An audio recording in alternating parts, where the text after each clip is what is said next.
Mantra 4. To him, Saunaka, verily he, Angirasa, said, two knowledges are to be known indeed, para, the higher, and apara, the lower. The knowers of Brahman have said so. So once again, it's not just a random idea that is being presented.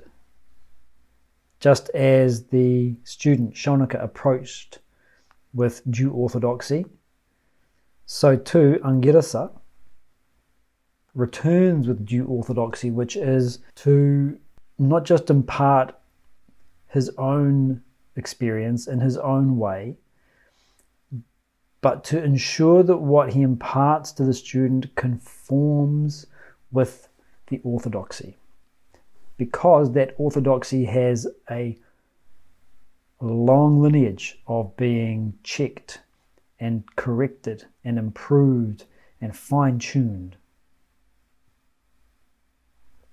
The knowers of Brahman have said this. This isn't just coming from me. The knowers of Brahman, that lineage, has presented this idea that two knowledges are to be known, higher and lower.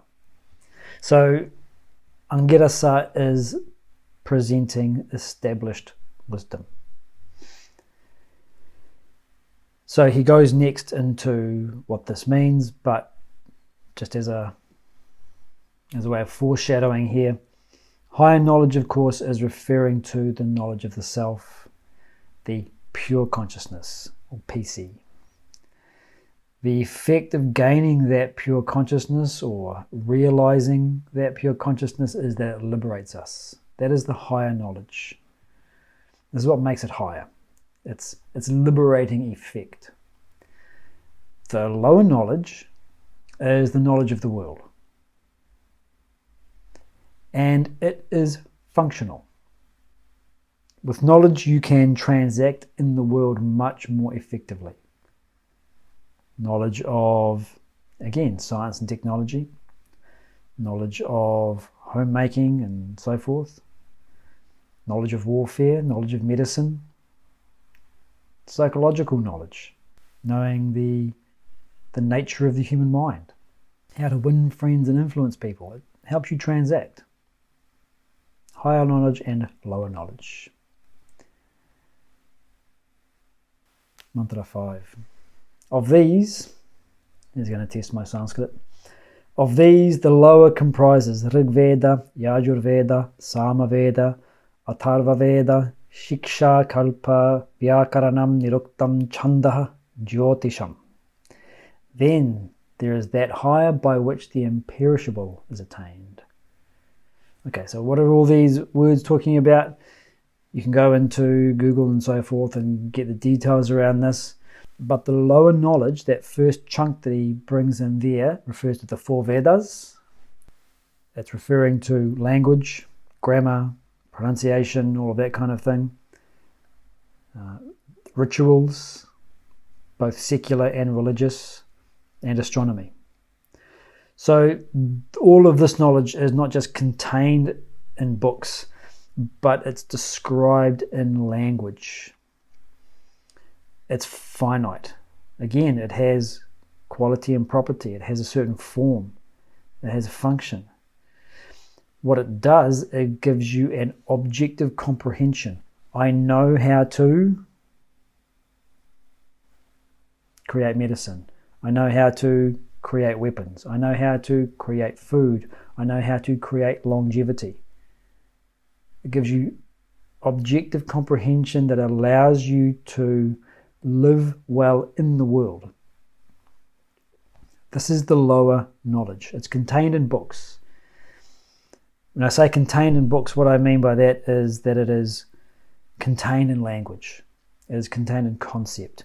And concept and language can be laid down into a book. So it leaves us very well informed. That's what the Swami talks about as intelligence in books like The Fall of the Human Intellect. Intelligence versus intellect. It's stuff that you can know and then transact with. So this is the lower. Even, he says, the four Vedas are lower knowledge. Contained in the Vedas are the Upanishads, including this Upanishad. Mundaka Upanishad is lower knowledge. It's lower knowledge in the sense that it is still concept. It's something by which you become well informed. He doesn't say dispense with it.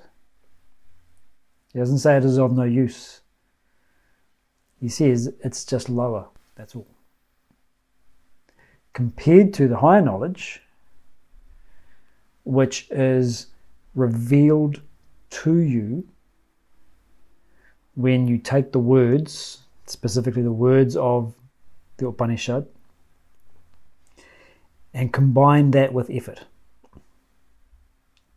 Practice, contemplation, meditation.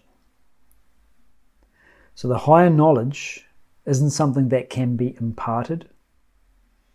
It's not something that can be conveyed. Only the lower knowledge can be conveyed from one person to another. It's objective in that sense. It is an object that we can pass between us. The higher knowledge is the subjective apprehension that emerges when we work with the lower knowledge with appropriate effort.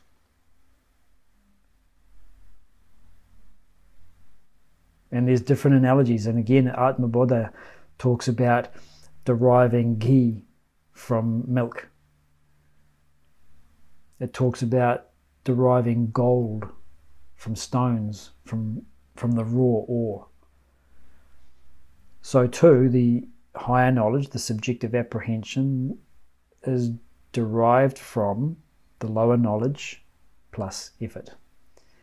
And where the lower knowledge is finite, it has quality, property, form, and function. Where the lower knowledge is objective in its appreciation, the higher knowledge is infinite. It doesn't have quality, property, form, function, or change. It's beyond mere comprehension. It is purely subjective. And it can't be transmitted. The moment you try to transmit it, you, if you like, take a photograph of it and you can transmit that. And we can use this very simple example. Let's go back to eating an orange. You've just finished that orange and you're speaking to someone who's never eaten an orange in their life. Can you transmit the taste of the orange to somebody else? No. But what you can do is take some kind of snapshot of it. Reflect it in words. Create a map of experience, and you can pass that to somebody else. And they will take it. And they'll learn about the sweetness and the stickiness and the particular viscosity and the color and the smell and everything else. And they'll have objective knowledge. And that may inspire them to go and seek out their own orange and try it for themselves. So the subjective apprehension is the purpose of the Upanishad. The Upanishad is the map. But the map is only there to get us to the destination. And once you've got the destination, you don't need the map anymore. You can discard it. It's lower knowledge.